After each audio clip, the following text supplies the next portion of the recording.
ওয়াল্লাহি আল্লাহর কসম করে বলছি, বিশ্বাস করেন, আপনার ইন্তেকালের পরে 40 দিন সময় লাগবে না এদের আপনাকে ভুলে যেতে। ওয়াল্লাহি আল্লাহর কসম করে বলছি, এই মানুষগুলোর কেউই আপনার প্রকৃত অর্থে আপন নন। আপনার অবস্থানকে তারা ভালোবাসে, আপনাকে তারা ভালোবাসে না। আপনাকে শুধু আপনার রব আল্লাহ ভালোবাসেন। আপনি তার উপর তাওয়াক্কুল করে হারাম ছেড়ে দেন, আপনাকে আল্লাহ পাক বেহিসাব রিজিক দেবে ইনশাআল্লাহ তাআলা। মানুষ মানুষের অবস্থানকে মূল্যায়ন করে, আপনার পরে তারা আপনাকে মনে রাখবে না। আপনি আমি যদি আজকে পৃথিবীতে নাও থাকতাম, আজকে যদি আমরা পৃথিবীতে নাও থাকতাম, পৃথিবীর ঘূর্ণন কমে যেত না।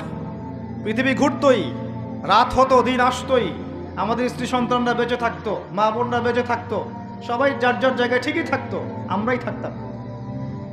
এটাই বাস্তবতা, এটাই দুনিয়ার নির্মম বাস্তবতা। তাহলে এই দুনিয়ার সংক্ষিপ্ত জীবনে কাদের কথা চিন্তা করে আপনি আল্লাহর অবাধ্য